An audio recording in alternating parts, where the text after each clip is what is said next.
I primarily focus on online because I believe it's where we as young people can flourish the most, because the amount of investment that one needs to start is very low. You don't need to have a property or rent a space or do anything. Sanibonani.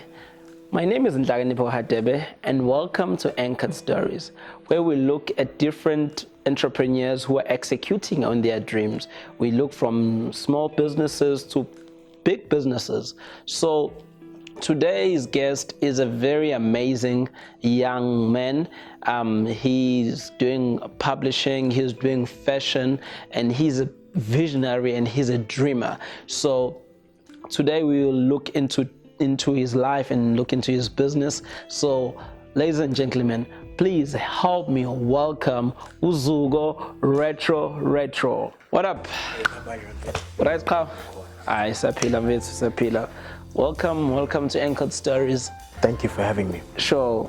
Finally, remember we were having this conversation for you coming here, but we're not that busy. Oh, sure, you know. How much? How? But Nkulunkulu is blessing in Pidoyam, so I'm grateful, Sure. Yeah, No, that's great, man. So just tell us a bit about your background. Mhlambe ukhulelephi, njalo. Okay. Well, first of all, igama lami Uzuko wacele, and so basically mina ngikhulele la eMaritzburg. I went to the same school throughout my whole life. So I was around the same people throughout my whole life. And Sure. I think being in a small school gave me a freedom to be creative and to be myself. Sure. So I think just upbringing had always encouraged. One school from grade 1. From crash until the matric. Sure. But it was school esncane, so they sort of encouraged the individuality. Sure. So I think growing up in that environment sort of had the impact and sort of made me lo muntu enguye namhlanje. And then you okay. Oh no, that's amazing. And how do you get into this business space that you into fashion and to doing what you're doing now? It's a very long story, but Yes. Sure. So basically, ngakade ngenza marketing. As a degree. So I was doing that, it was going well, everything was going fine. And then in my second year, I just started having challenges. I'd always seen myself as umuntu own a business, as an entrepreneur, and I started feeling like Gimoshi's cat. Okay. In mentality is always saying asifunde sipase, yes, graduate sithole umsebenzi. Yeah. But my thinking of it was, I'm still young. Yeah. I'm fortunate enough to have umndeni ongisupport. And nami ngisane energy. So I was thinking, why am I not using this catalyst to build something ngesandla sami, instead of saying ngizothatha yonke into or sonke lesikhathi sami and invest it into something that will still need to be sort of identified by someone else. Sure. So I think from that point, this thing I think and then it was a funny story. So exam season. Yeah. And ngazobhala communications and statistics. Yeah. And then I was so stressed in between that time, I missed date statistics. And when I realized namhlanje ngibhale statistics, I was actually wrong. I think ngibhale communications. So I studied for statistics even though I'm writing for communications, and statistics was yesterday. So we mix mesh, and at that point in time, ngaba panic attack, ngaba breakdown. Sure. And it made me sort of draw closer to God. Ngambuza uNkulunkulu ukuthi ngempela what is it that you want me to be? Sure. Because kuyacaca ukuthi this is not meant to be. Yeah. So I think I used that as a kickstart to say, you know what, and so from there, I want inking is young black people is that we don't have startup capital Yes. to start a business. We have ideas, cool, Yes. but a business idinga imali. Yeah. And umuntu mekutshela ukuthi business doesn't need money to start, usuke wrong. So fortunately, I had to look at what was available to me. Growing up, abantu babehlezi bencoma bathi yo gqoka kahle, ngiyasithanda isitayela sakho, Sure. impahla zakho ithengaphi. Ngithi no, mfethu khona ingoji. Yeah. Khona indawo, yabo. So that started even when I was in varsity. People would always ask me, you know what? This could be possibly a business. Yeah. So at that moment in time, in that period of my life of asking these questions, I was like, no, you know what?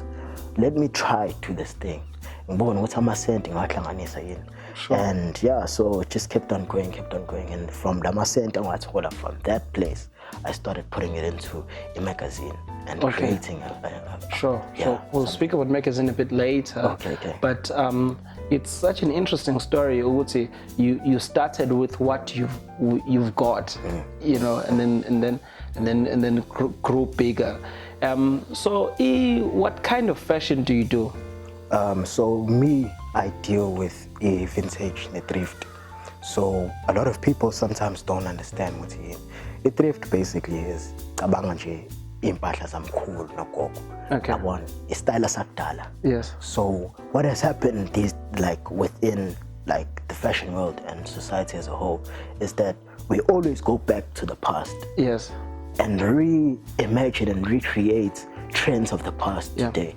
And I guess we're in a period or season where thrift and old things and vintage clothing are in. So meaning thrift and vintage.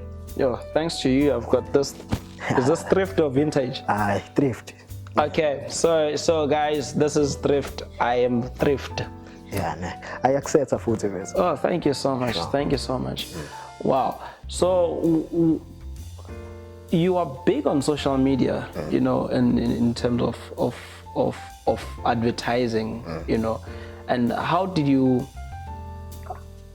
find a loop to win, selling your clothes on social media? You're just like a stranger, and then people buy you things there.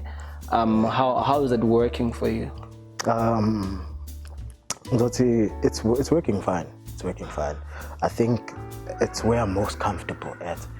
But when I started, it wasn't as simple. Even now thinking the first time in Taisimpahla of social media, it wasn't simple. It wasn't just like, okay, the shirt things or shooter must get post and then someone's gonna automatically buy it. Liking this video, why don't you hit the red button, subscribe, hit the notification bell for more videos. Let's get back to the video. I had to start with the people that I was familiar with, starting close with them, contacts, WhatsApp contacts and whatnot. And then from there, when your friends start to tell their friends. Sure. So that's how the growth started. But I primarily focus on online because I believe it's where we as young people can flourish the most, because the amount of investment that one needs to start is very low. You don't need to have a property or rent a space or anything like that. It's just you and the cell phone. Anyone, an iPad or a cell phone, you have a business. You have a business that you can start with just your cell phone or your iPad. Wow. And then from fashion to publishing a magazine, and this beautiful, amazing magazine. How did that start? How did they go about?